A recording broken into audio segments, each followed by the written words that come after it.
پھر سخت ہو گئے قلوبکم تمہارے دل من بعد ذالک اس کے بعد فہیا پس وہ کالحجارتی پتھر کی مانند ہو گئے او اشد قسوہ یا اس سے بھی زیادہ سخت وَإِنَّ اور بے شک من الحجارتی پتھروں میں سے بعض لما وہ ہیں یتفجر پھوٹ پڑتی ہیں منہ الانہار ان سے نہریں وَإِنَّ اور بے شک منہا بعض ان میں سے لما وہ ہیں یشقق جو خود پھٹ جاتے ہیں فَيَخْرُجُ سو نکلتا رہتا ہے منہ الماء ان سے پانی پانی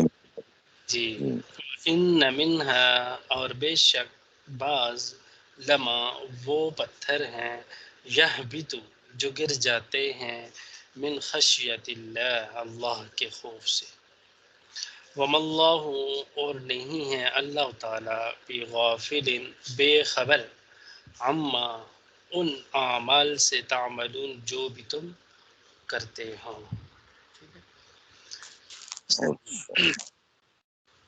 اب یہاں پر جو ہے وہ دل کے بارے میں بتلایا گیا ہے اور پھر دل کی کیفیت کو پتھر سے تشبیہ دی گئی کہ پتھر کی مانند تمہارے دل کیا ہو گئے سخت ہو گئے.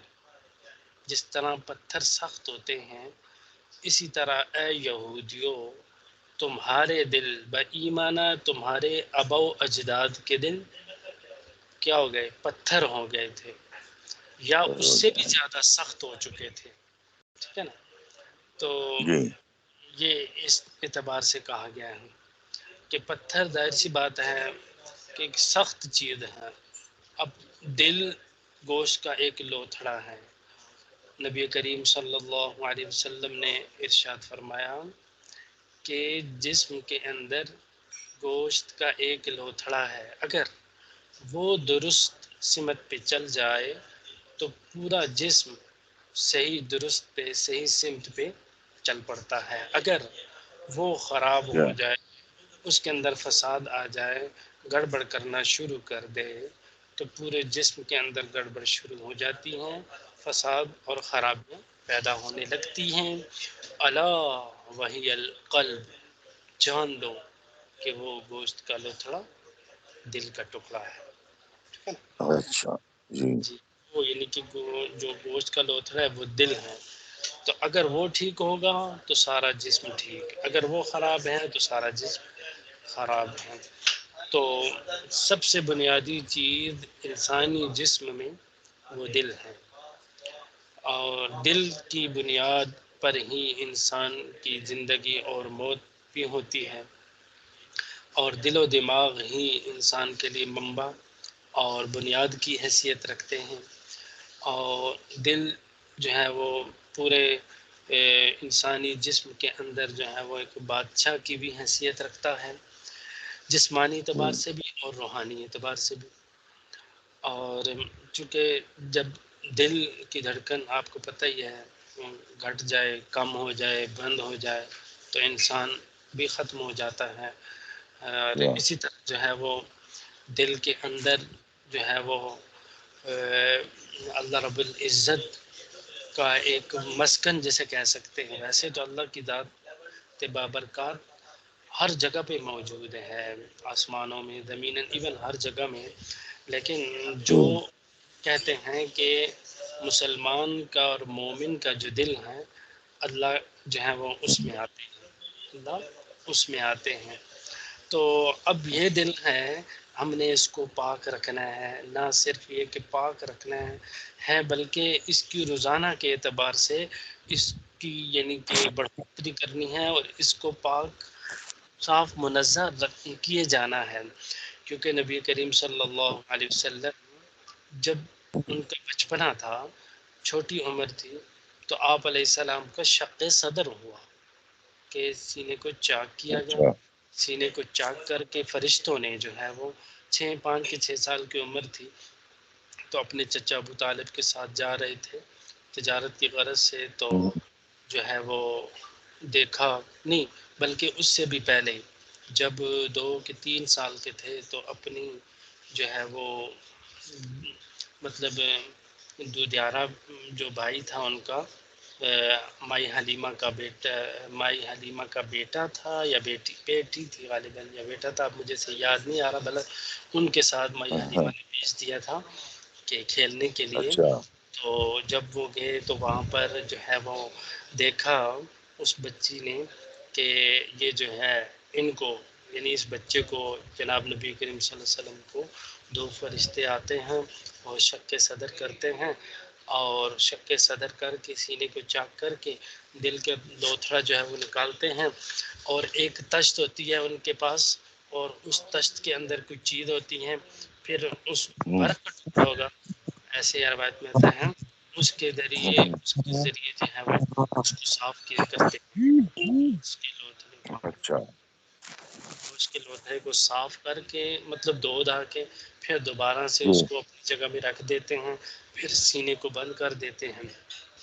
اب وہ بچی دوڑتی بھی آئی ہے اپنی ماں کے پاس کہ اس طرح ہوا ہے، ہمارے بھائی کے ساتھ یہ ہوا ہے، 2 سفید لباس میں اس طرح کے ہم نے لوگ دیکھے ہیں، وہ آئے ہیں، ہمارے بھائی کا سینہ چاک کیا ہے، کچھ نکالا ہے، پھر دھویا، پھر رکھ دیا۔ تو اب مائی حلیمہ کے دل میں ان کا اور مزید اعزاز اور اکرام ان کے دل میں بیٹھ گیا، اور پھر پتہ چلتے چلتے پتہ چلا کہ یہ جو ہے وہ شق صدر ہوا ان کا ہوا تھا۔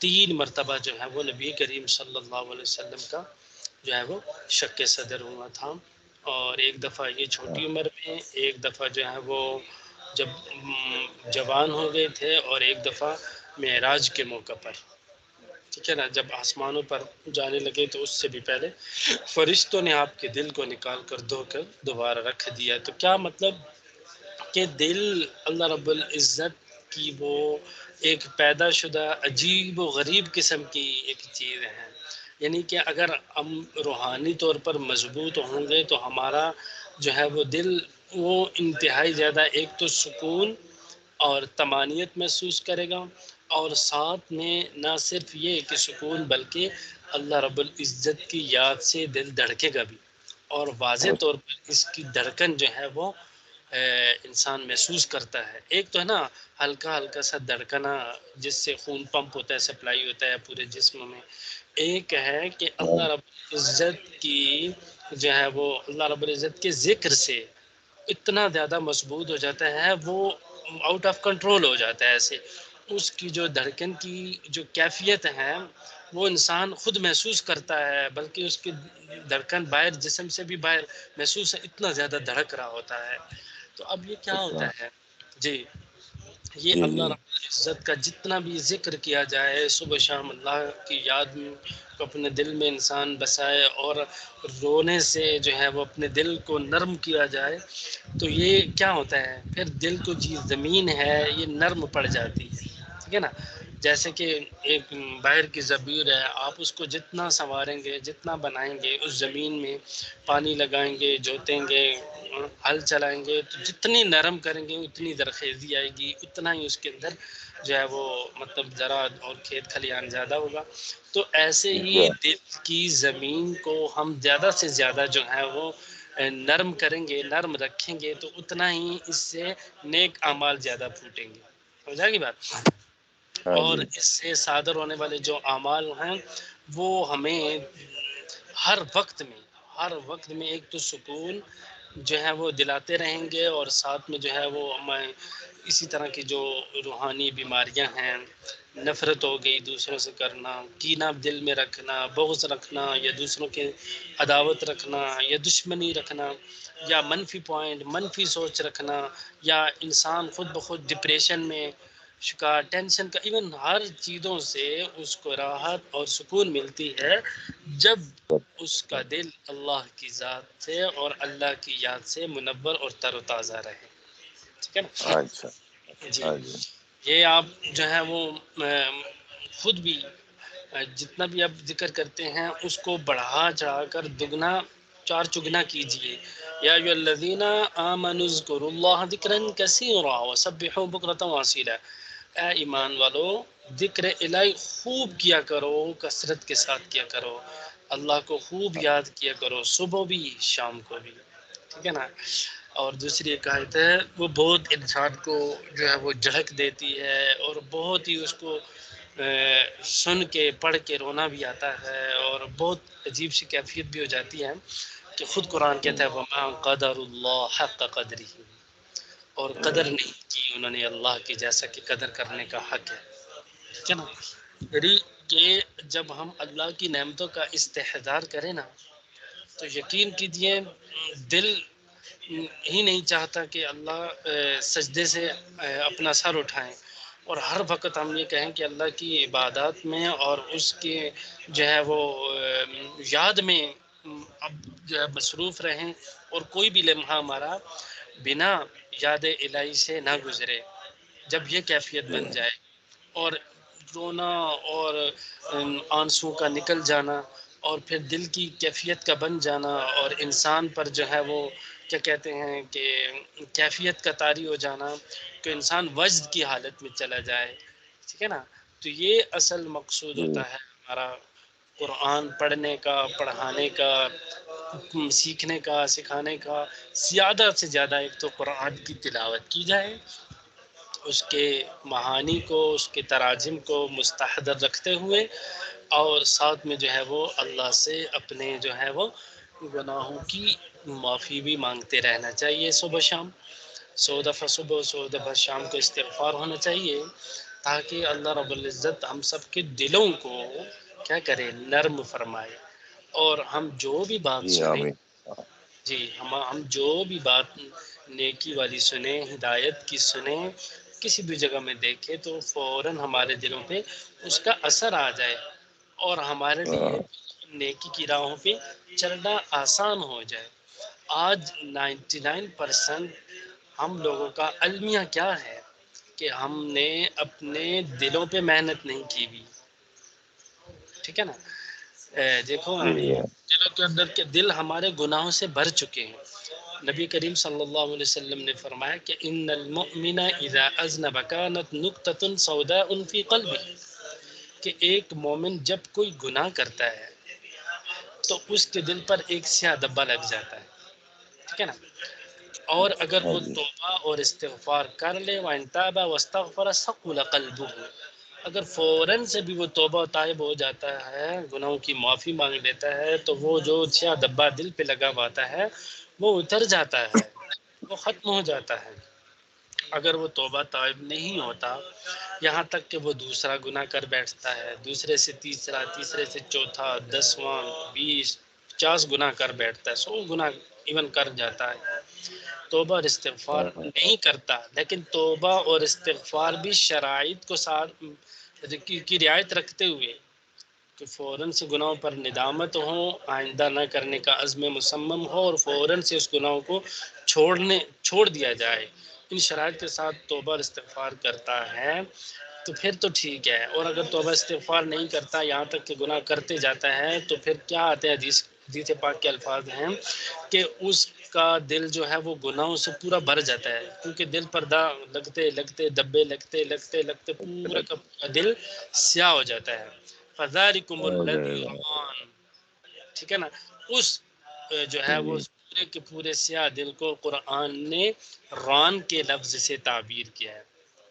خود قرآن کے اندر آنا ہے کلا بل ران علی قلوبہم، ہرگز نہیں بلکہ زنگ لگ چکا ہے ان کے دلوں پر جو وہ بھی کماتے تھے، جو بھی کوئی کام کرتے تھے. ٹھیک ہے نا.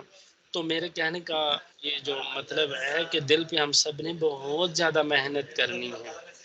کوئی کسی کے ساتھ نہیں جائے گا، کوئی ماں باپ بہن بھائی اولاد رشتہ دار، کوئی گاڑی بنگلہ پیسہ کچھ بھی قبر میں کام آئے گا.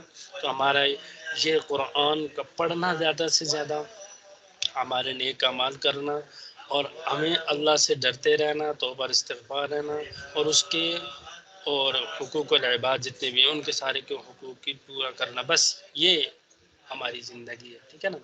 تو ان کو ہم اسی کے مطابق زندگی گزاریں گے تو ہماری قبر بھی روشن ہو جائے گی، بالکل روشن ہو جائے گی، اور باغ بن جائے گا جنت کا ایک، جیسے کہ حدیث پاک میں آتا ہے نا کہ قبر یا تو بالکل جہنم کے گڑھوں میں سے گڑھا ہے یا جنت کے باغوں میں سے ایک باغ ہے، ٹھیک ہے نا؟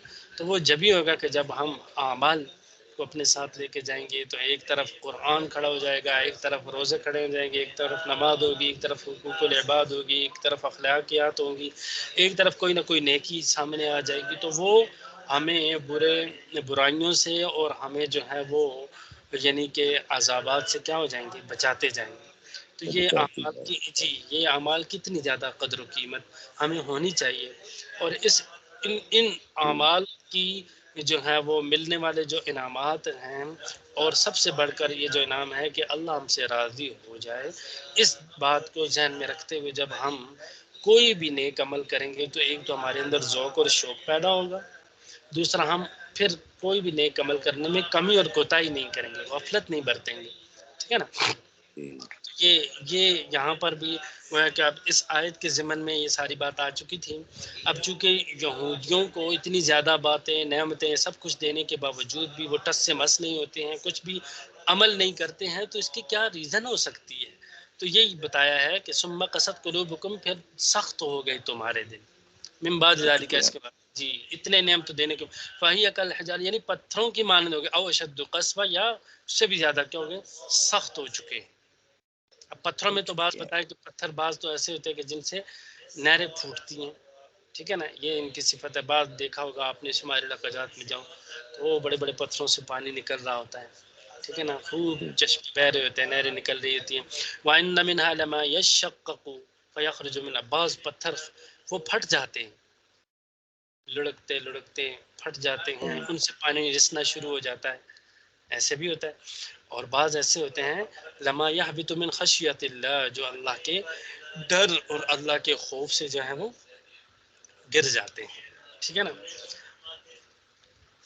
یہ بھی ہوتا ہے، آپ نے بھی یا دیکھا، بتو.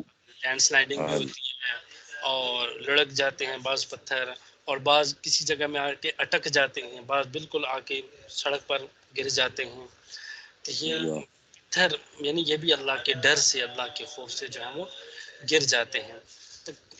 تو انسان کی تشبیہ پتھروں سے دی ہے اس اعتبار سے کہ پتھر بھی بعض جو ہے وہ ڈر جاتے ہیں اللہ کے خوف سے، تو تمہارے تو دل گویا کہ پتھروں سے بھی زیادہ سخت ہو چکے ہیں کہ جو خشیت الہیہ کا نام تک نہیں لیتے، یعنی کہ اللہ رب العزت کی ذات بابرکات کا کوئی ڈر، کوئی خوف بھی نہیں پیدا ہو رہا ہے کہ ہم اللہ اتنی زیادہ نعمتیں بھی دے رہا ہے، اس کے باوجود بھی ہم جو ہے اللہ کی کتنی زیادہ جو ہے وہ ناقدری کرتے ہیں اور اللہ رب العزت کے کسی حکم کو نہیں مانتے ہیں۔ تو گویا کہ وہ جو یہودی ہیں ان سے بڑا بدبخت اور ان سے بڑا ظالم کون ہو سکتا ہے کہ جب خود ہی اللہ بتا رہے ہیں کہ تمہارے دل تو سخت ہو چکے ہیں۔ سمجھ آ گئی بات؟ جی ہاں. یہ جو ہے وہ اس کے گزشتہ یعنی کہ جتنے بھی واقعات ہیں ان سے متاثر نہ ہونے پر شکایت کے طور پر گویا کہ یہ کہہ دیا اللہ نے، اچھا جی شکوہ ہے صحیح.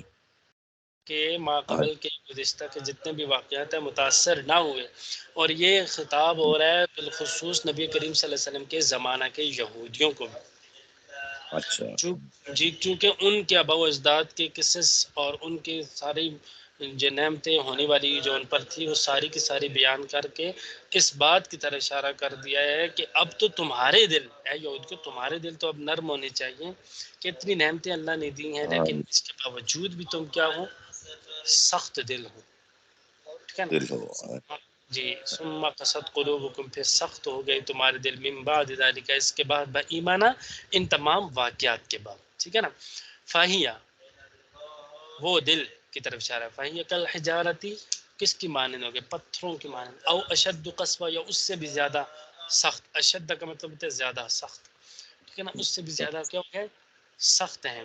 وَإِنَّ، پھر پتھروں کے بارے میں بتایا کہ وَإِنَّ مِنَ الْحِجَارَةِ، بے شک پتھروں میں سے بھی بعض وہ ہیں، لمحہ وہ ہیں، يَتَفَجَّرُ مِنْ الْأَنْهَارِ، جن سے ان میں سے نہریں پانی نکل آتا ہے. نہریں نہریں نکل آتی ہے. جی، وَإِنَّ ہاں جی مِنْهَا، بے شک بعض وہ ہیں، لما یشق، جو پھٹ جاتے ہیں، فَيَخْرُجُ مِنْهُ الْمَاءُ، ان سے پانی رستا رہتا ہے، ان سے پانی نکلتا ہے. ہاں جی وَإِنَّ مِنْهَا، اور بے شک بعضوں میں سے ایسے ہیں، لَمَّا يَهْبِطُ مِنْ خَشْيَةِ اللَّهِ، جو گر جاتے ہیں خشیت الہی سے. وَمَا اللَّهُ، اور اللہ غافل، وَمَا جی غافلین، اور اللہ غافل نہیں ہیں، عَمَّا تَعْمَلُونَ، ان اعمال سے جو بھی تم کرتے ہو. اللہ کی ذات علیم بذات الصدور ہے، دلوں کے بھی رات خوب اچھی طرح جانتا ہے. دلوں سے اٹھنے والے جو خیالات ہیں، جو سوچ پیدا ہوتی ہیں، یا جو ہمارے دل میں تک آتا ہے، اللہ رب العزت کی ذات بابرکات تو اس سے بھی واقف ہے. ٹھیک ہے نا. تو چہ جائے کہ ان سارے اعمال جو خدا اتنے زیادہ ہو گئے، جس کو تم بھی دیکھ رہے ہو سب کچھ بھی، تو اللہ کیسے غافل ہو سکتا ہے؟ تو جب غافل نہیں ہے تو کیا مطلب ہوا کہ اللہ دنیا میں بھی رسوائی اور ذلت کا عذاب، اور آخرت میں تو خود ہی دے گا. ٹھیک ہے نا. تو اس آیت کہ ہمیں یہ ایک تو یہ سبق مل گیا کہ سب سے بنیادی چیز ہمارے لیے جو ضروری ہے وہ یہ کہ ایک تو دل کا نرم ہونا. جی ٹھیک ہے نا. دیکھو خود ہی قرآن پاک کے اندر نبی کریم صلی اللہ علیہ وسلم کے حوالے سے فرمایا کہ فَبِمَا رَحْمَةٍ مِّنَ اللَّهِ وَلَوْ كُنْتَ فَظًّا غَلِيظَ الْقَلْبِ لَانفَضُّوا مِنْ حَوْلِكَ. اگر آپ سخت دل ہوتے تو یہ گرد و نواح آپ کے جو صحابہ کا جرمٹ بیٹھا ہوا ہے یہ آپ کے قریب نہ ہوتا. اب یہ آپ کے قریب کیوں ہوا ہے؟ آپ کے نرم دل کی وجہ سے، آپ کے نرم دل صحیح سے. آپ کا دل اتنا زیادہ نرم ہے، آپ کے اسی نرم دل کی وجہ سے آپ کے اخلاق اتنے اچھے، آپ کا انداز اتنا اچھا، آپ دوسروں کے پھر خیر خواہ ہیں، دوسروں کے لیے اچھا سوچتے ہیں، پھر ان کے لیے کتنے نیک عمل سب کچھ کرتے ہیں. تو تب یہ سارے کے سارے صحابہ آپ کے گرد جرمٹ بنائے بیٹھے ہیں، ہر وقت میں نہ صرف یہ کہ بیٹھے رہتے ہیں بلکہ آپ کی حفاظت میں بھی، آپ کے پیرے میں بھی لگے رہتے ہیں، اور آپ کے لیے درود شریف بھیجتے ہیں. سب کچھ کیوں کر رہے ہیں؟ آپ کے لیے کی وجہ سے. اب یہی تعلیم تھی، اب یہی تعلیم ہمیں بھی دی جا رہی ہے کہ اس شخص کے گرد و نواح زیادہ لوگ ہیں گے جو سب سے زیادہ کیا ہوگا، جس کا دل نرم ہوگا. دل ہوگا. جی ظاہر سی بات ہے، جس کا دل نرم ہوگا تو اس کے اخلاق بھی اچھے ہوں گے، اور جس کے اخلاق اچھے ہوں گے تو وہ خود کھینچتے چلے آئیں گے لوگوں کی طرف. سمجھا کہ نا یہ نتیجہ نکلتا ہے. تو ہمیں گویا کہ یہ چاہیے کہ کبھی 24 گھنٹوں میں سے تھوڑا سا ٹائم نکال کے تمام تر مصروفیات سے بالکل یکسوئی کے ساتھ 2 رکعت نفل صلاۃ و توبہ کے پڑھ کے تنہائی میں آنسو نکال کے اللہ عزت سے اپنے گناہوں، ہم سب کو چاہیے اپنے گناہوں کی معافی مانگے، اور اللہ رب العزت کی نعمتوں کو جو ہے وہ گننا چاہیے. اللہ نے تو نے یہ بھی بنایا، زمین، آسمان، سورج، چاند، ستارے، سمندر، دریا، صحرا، کوہستان، جنگلات، پہاڑ، خزاں، بہار، گرمی، سردی، رات، دن، اجالے، اندھیرے، صبح و شام، انسان، جنات، حیوانات، فرشتے، نباتات، جمادات، حیوانات، حشرات، اللہ، کیڑے مکوڑے، ہوائیں، فضائیں، کہکشائیں، بادلوں کی گنگرج، سمندروں کی طغیانی، ہواؤں کی تیزی، بارشوں کا نزول، پھر پیٹرول، ڈیزل، تیل، گیس، سونا، چاندی، لوہا، تانبا، جپسم، کوئلہ، کرومائٹ، پھر یہ غلے، اناج، سبزیاں، ایون کیا کچھ نہیں ہے. جی کیا کچھ نہیں ہے، صرف ہم اس نظر سے دیکھ نہیں رہے. اب یہ ہم جب ان نعمتوں کا استحضار کر کے نا دعا کریں گے، اور ان ساری نعمتوں کو جتنی بھی ہمارے ذہن میں آتی ہیں اپنے گرد و نواح میں دیکھ، تو ان کو جب یاد کریں گے تو اللہ کی ایسی یاد میں اتنا مزہ آتا ہے. میں کہتا ہوں کسی بھی چیز میں کوئی لطف نہیں کوئی جتنا اللہ کی یاد، قسم سے. ٹپ ٹپ ٹپ آپ صحیح کے آنسو نکلیں گے، آپ کو اتنا مزہ آئے گا، اتنا سکون آئے گا، آتا بھی ہوگا. مزید جو ہے وہ آپ ہمیں بھی دعا میں یاد رکھیے گا، اور ہمارے لیے بھی دعا کیجیے گا. ہم آپ کے لیے بھی دعا گو ہیں. اور اللہ رب العزت ہم سب کا یہ قرآن کا سننا سنانا اپنی بارگاہ میں قبول و منظور فرمائے. ٹھیک ہے نا. آمین آمین. تھینک یو جی. جزاک السلام. اللہ. وعلیکم السلام.